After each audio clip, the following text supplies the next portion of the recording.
अपने वक्तव्य से मैं हमारे प्राचार्य महोदय जो इस कार्यक्रम के अध्यक्ष और संरक्षक दोनों हैं, मैं उन्हें मंच पे आमंत्रित करती हूँ।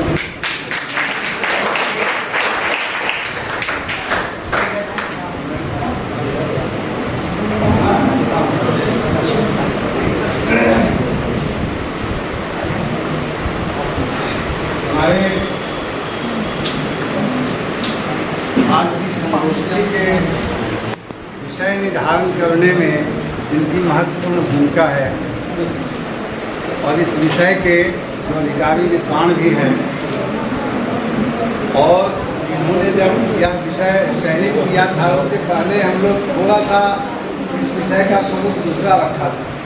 फिर सर रात में सर ने हमको बताया कि सर ये होता तो अच्छा था, तो हमने कहा कि दादी का विषय है, आप जो करिएगा अच्छा है। तो हम अपने बच्चों को इधर मुखातिब हो एक शब्द अगर तुम्हारे जीवन को बदल सकता है, इस बात के लिए ये संगोष्ठी है। अब इतना पेशेंस नहीं है कि 24 घंटे में 1.5 घंटा हम अपने विषय को या अपने ज्ञान को समृद्ध होने के लिए दें, तो आप मान लो कि जीवन में तुम पीछे रहने वाले हो। तो ये जो विषय है भारतीय लोकतंत्र नतीजे और चुनौतियाँ, उस पर मुझको एक कविता याद आ रही है जो आप बच्चों के लिए उपयोगी है, इसलिए इसको गौर से सुनना। जैसे भारत जब आज़ाद हुआ तो देश की जनसंख्या 35 करोड़ के आसपास थी। उतनी आंखों में जो सपने तैर रहे थे, आज 2024 में बैठकर जब हम उनका मूल्यांकन कर रहे होते हैं तो यह विचारणीय है कि वो जो सपने तैर रहे थे उसमें से कितने बुझे और कितने आज भी सक्रिय हैं। इसलिए एक कविता है जिसका शीर्षक है सपना। बाप ने देखा रात भर सपना, सपनों में देखा रुपयों के पेड़, माँ ने फुलाई हुई दूध की नदी, भाई ने दुकान सरकारी नौकरी की, बहन ने नीलाम होता दुल्हा, बेटे ने खिलौनों के पर्वत और बेटी ने कांच की गुड़िया। और जब सारा परिवार जागा हले सुबह, तो लील चुकी थी नदियाँ किनारे खड़े तमाम पेड़। फिर दिन भर शीशे के नन्हे टुकड़े चुभते रहे तलवों में पाँवों में, और फिर शाम हुई तो नींद थी जो भादों की नदी की तरह लबालब भरी। नींद आँखों की प्रकृति है ना, चाहे आँखें काढ़ भी ली जाएं मगर सपने तो आते ही रहेंगे। तो 47 का जो स्वप्न है वह किन किन रूपों में आज भी साकार नहीं हुआ है, और आज की जो पीढ़ी है उसको साकार करने के लिए उस दिशा में किस तरह सुसंबद्ध है, क्या उसकी ताकत है, इस दृष्टि से यह विचार वर्णनीय है। अपने दो जो हमारे आज के विशिष्ट विद्वान वक्ता हैं, उन्हीं के लिए कुछ बिंदुओं को अंकित करने के लिए मैंने अभी यहाँ आना मुनासिब समझा कि 14 तारीख को जो संगोष्ठी हुई थी उसमें जितने विचार हुए थे उसमें यह था कि दुनिया के जिन जिन देशों में लोकतंत्र है उससे भारत का लोकतंत्र कहाँ भिन्न और कहाँ अधिक अर्थवान है, एक यह मुद्दा है। दूसरा यह कि भारतीय लोकतंत्र की शक्ति क्या है। हम चाहे जितना इसको पोष लें, हम चाहे जितनी बार कह लें कि भारत का लोकतंत्र खत्म है, मगर यह भी उदाहरण के रूप में रेखांकित किया गया कि 2024 के चुनाव ने यह सिद्ध किया है कि भारत का लोकतंत्र कितना जीवंत है। दोनों को टास्क दिया है, मजबूत विपक्ष को भी टास्क दिया है और जो सत्ता में आए हैं उन्हें भी टास्क दिया। यह भी बात आई कि जब नेहरू जो स्वप्नदर्शी प्रधानमंत्री के रूप में आज भी जाने जाते हैं, और भारत जब आजाद हुआ था और उस समय जब नेहरू मंच पर आते थे तो पूरी जो जनता होती थी उस सभा में वो हिप्नोटाइज होती थी, उनका अपना कुछ भी नहीं होता था। जितनी बात उस मंच से कही जाती थी उसी को लोग आत्मसात कर लेते थे, यही सही है। धीरे धीरे जैसे जैसे हमारा लोकतंत्र आगे बढ़ा उसमें अनेक तरह की विकृतियां आई, इस पर भी क्षेत्रवाद, वंशवाद, ये धन बल, पशु बल, ये सब हमारे लोकतंत्र को कहां कहां प्रभावित किया है। और देश में पहली बार 77 में जो जनाकांक्षित सरकार बनी थी उसके बनने का उद्देश्य क्या था, और फिर बिना अपनी पूर्ण समय अवधि के वह सरकार अपदस्थ क्यों हो गई थी, एक ये। दूसरा, इस देश में कई बार गठबंधन की सरकारें बनी हैं, चली भी हैं, नहीं भी चली। इस पर भी हमारे वक्ताओं ने अपने तरीके से रेखांकित किया था। और अभी का जो प्रसंग है, जो देश में अभी का जो चुनाव हुआ जिसमें विपक्ष को बहुत मजबूती आई, तो उसमें एक प्रबल नारा था कि देश में युवा बहुत बेरोजगार है। एक बड़ी बात, युवाओं के हित में यह बात है और यह प्रश्न भी है कि क्या देश के सभी युवकों को नौकरी दी जा सकती है? दुनिया का कोई भी देश इसके लिए तैयार है, लेकिन बेहतर तरीके से जीने का अधिकार तो संविधान उन्हें भी देता है। तो ऐसी स्थिति में हमें क्या करना चाहिए? अभी जैसे हम लोगों को महाविद्यालय के प्लानिंग कमीशन की ओर से कि आपका अपने महाविद्यालय को उन्नत करने के लिए जो जो चीज चाहिए वो डिमांड करें, हम लोगों से मांगना, हम लोगों ने उसका स्वरूप बना कर दिया। उसमें एक गाइडलाइन भी था और उसमें था कि आप स्किल डेवलपमेंट के लिए जो प्लानिंग बेहतर कर सकते हैं वो आप करिए, और हम लोगों ने किया है। आपको तो उसका बहुत लाभ नहीं मिलेगा या अंतिम चरण में मिलेगा, लेकिन आने वाला आपके बाद वाली जो पीढ़ी है उसके लिए बहुत ही लाभप्रद होगा। और वो जो नया भवन बना है इसके ऊपर एक और भवन बनना है और वो स्किल डेवलपमेंट का भवन होगा। लोकतंत्र एक तरीके से आज का लोकतंत्र जिस पर मोदी जी कौशल विकास और स्टार्टअप इंडिया और इस सब तरह की जो बात करते हैं, ये फेक बात नहीं है। इस सच को स्वीकार करना पड़ेगा कि हर व्यक्ति को नौकरी नहीं होगी, मगर हर व्यक्ति अपने को उत्तम कैसे बना सकता है, वह सुखी कैसे रह सकता है, इसके लिए एक बड़ा काम देश में हो रहा है जो 8, 10, 15 साल के बाद हमको आपको समझ में आएगा कि यह देश के हित में कितना है। और आप लोग भी से अनुरोध है कि 10 मिनट भी 20 मिनट भी आप समाचार से अवगत जरूर हुई। अगर नहीं हो रहे हैं तो आप उतना पीछे जा रहे हैं, क्योंकि विद्यार्थी का और हम अगर अध्यापक हैं तो हम दोनों का यह टास्क है कि हम अप टू डेट कितना है। अगर 15 साल पहले वाला ज्ञान लेकर केवल हम क्लासरूम में जाते हैं तो यह हमारी अक्षमता है, यह हमारी असफलता है। और आप बच्चों में प्रश्न भरता ही नहीं है क्योंकि आप पढ़ते ही नहीं। तो पहला, और इस तरह के संगोष्ठी का काम केवल भाषण देना नहीं है, आपके पास प्रश्नावली होना चाहिए, इस विषय से संबंधित प्रश्न पूछे जाने चाहिए, तभी लगेगा कि आप एक जानदार आदमी हैं। नहीं तो फिर कॉलेज तक आने का और विमर्श करने का बहुत मामला नहीं बनता है। इसमें आप लोगों से हमारे बहुत सारे जो बच्चे हैं उनमें जिज्ञासाएं बहुत हैं, कुछ जानने की इच्छा बहुत रखते हैं। कॉलेज आने की लाचारी है। जैसे अभी पिछले 2-3 परीक्षाओं में एक तरह से कहिए कि मैं झगड़ा करके कहता हूँ कि हमारे यहाँ सेंटर नहीं है। नहीं तो एडमिशन करिए, परीक्षा दीजिए, मूल्यांकन करिए, रिजल्ट दीजिए, और फिर पेंडिंग है उसको।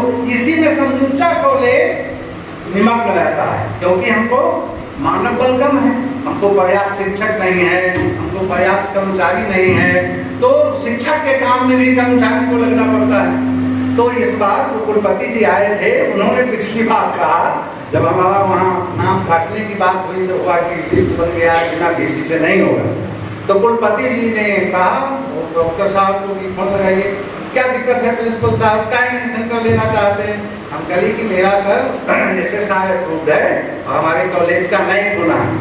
आप लोगों को अभी लगता हुआ कि नैक बहुत क्या बात है, लेकिन नैक नहीं होगा पूरे भारतवर्ष में जिस कॉलेज का, उसके सर्टिफिकेट पर लिखा रहेगा नॉन नैक। और भारत के वैसे विश्वविद्यालय में आपको ना जॉब मिल सकता है, ना आप पढ़ने जाइएगा तो आपको रजिस्ट्रेशन होगा। आपकी डिग्री की वैलिडिटी ज्यादा से ज्यादा आप राज्य सरकार में रह के मैंने सिमट कर रह जाएंगे। तो नैक बड़ा काम है।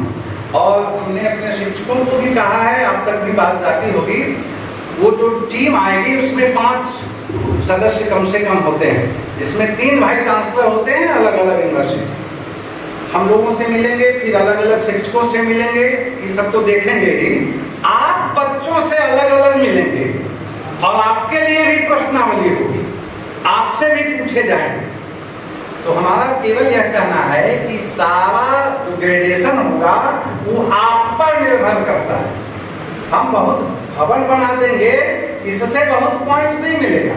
हमारे बच्चे कितने विकसित हुए हैं, ये महत्वपूर्ण बात है। और ये तब तक नहीं होगा नैक में ग्रेडेशन, और ग्रेडेशन जब होगा मतलब ABCD, D वाले को कोई सुविधा नहीं मिलती है, केवल कि आपका नैक हो गया, ग्रेडेशन आपका नहीं। B वाले को पैसा उसा मिलता है, यानी बच्चों की जो प्लानिंग होगी उसके अनुकूल, मतलब वो भारत सरकार पैसा देगी, उस मुताबिक कार्य होगा। तो उसके लिए भी हमको आपको सतर्क होना है। वह यह भी देखता है कि एक वर्ष में आप कितने सेमिनार कराते हैं। ठीक है, सेमिनार का मतलब संगोष्ठी, और संगोष्ठी का मतलब विचारों का संवाद। संवाद आपको करने आना चाहिए। ठीक है। तीसरा, कोई एक ऐसा कंपटीशन आप बताइए जिसमें आपने जो विषय पढ़ा है केवल उसकी परीक्षा होती हो। जॉब ओरिएंटेड कोई कॉम्पिटिटिव परीक्षा ऐसी है, तो इसलिए यह समझने की भी जरूरत नहीं है कि ये पॉलिटिकल साइंस का विषय है, हमें पढ़ने का होगा। नहीं, आज जो न्यू एजुकेशन प्लानिंग हुई है, जो आपको सिलेबस में दिखता है कि अब साइंस का लड़का MDC में साइंस का भी विषय रख सकता है, और साइंस वाला आर्ट्स का भी, बल्कि रखना ही है। नहीं, अच्छा, फिर 1-2 पेपर जो आगे है उसको अगर आप गौर से देखें, फॉर्मेलिटी में नहीं, स्वच्छता अभियान और उसमें और चीजें भी हैं। अभी हम बहुत तैयार नहीं हैं, हमारा विश्वविद्यालय या बिहार का विश्वविद्यालय, इसलिए हम लोगों ने उसको कंडेंस किया हुआ। उसमें और चीजें हैं जो सब आपको स्किल डेवलपमेंट के अंतर्गत आता है। इसलिए आप लोगों से, और शिक्षक हमारे क्लास में जाते हैं, अब विद्यार्थी नहीं आते हैं तो क्या होगा, इसका क्या मतलब है? और धीरे धीरे अगर ऐसा होगा तो सरकार सब यूनिवर्सिटी को कहेगी कि प्राइवेट को दे देते हैं। अब प्राइवेट में कोई काम बाकी रहता है, कोई काम बासी रहता है, और जिसका रहता है उसको कल होके गेट आउट कर देता है। तो इसलिए अपने को अभी से तैयार करना है, और इस लक्ष्य के साथ, जैसे अर्जुन अकेला धनुर्धर था, ये और लोग भी गए थे उस स्वयंवर सभा में, लेकिन और लोग क्या सब देख रहे थे, चिड़िया भी, पत्ते भी, टहनी भी, इधर भी उधर। अर्जुन ने केवल उसकी आंख देखा।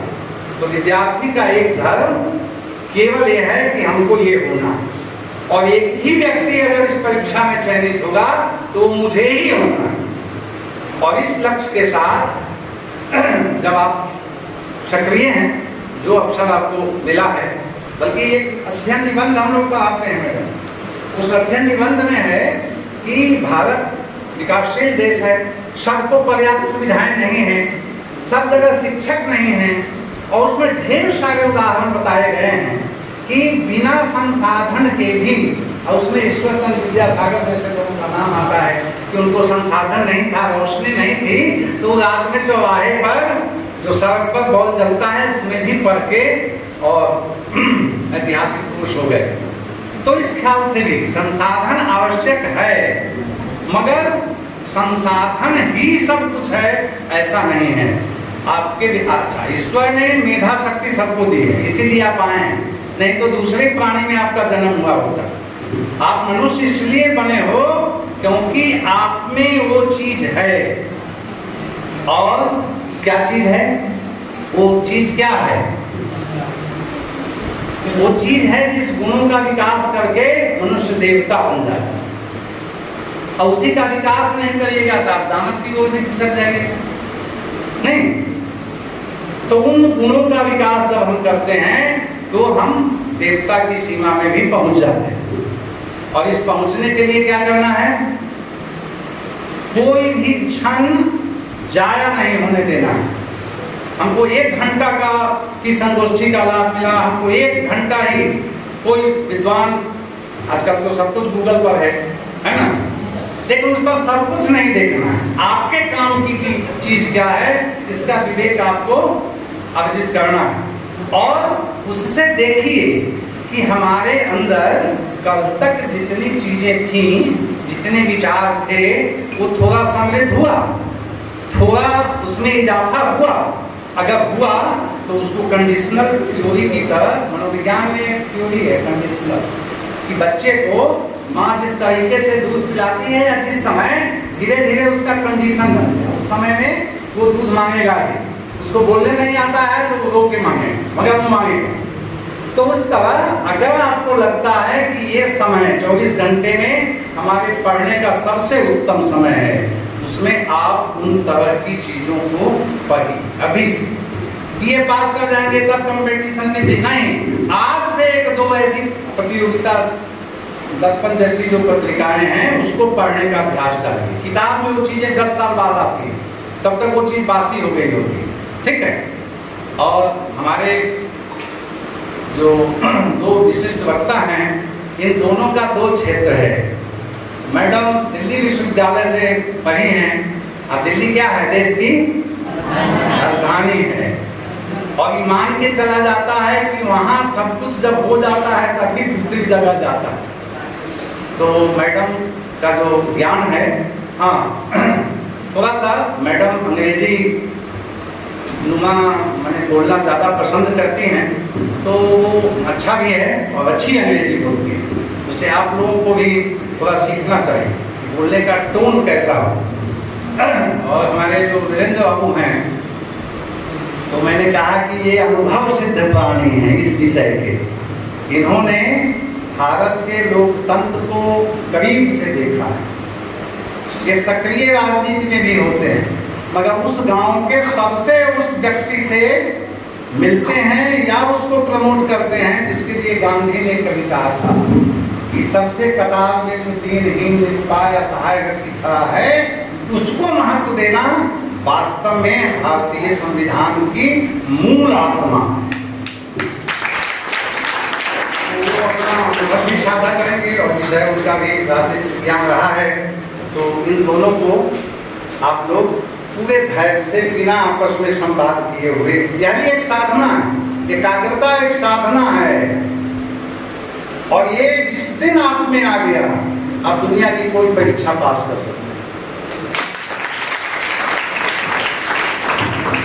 धन्यवाद सर आपके उद्बोधन के लिए। मैं संबोधन ना कह के उद्बोधन इसलिए कह रही हूँ क्योंकि सर का उद्बोधन हमेशा आत्मा को झकझोरित करता है। सर आत्मा को जगाने का कार्य करते हैं, तो हमारी चेतना को जगाने के लिए, हमारी आत्मा को प्रेरित करने के लिए धन्यवाद सर। और पूर्व की हुई विचार विमर्श को आधार बनाकर सर ने आज की चर्चा की जो नींव रखी है, उसी पर आगे बात करने के लिए मैं और वीरेंद्र कुमार सर को मंच पर आमंत्रित करती हूँ कि सर अभी हम अपने अनुभव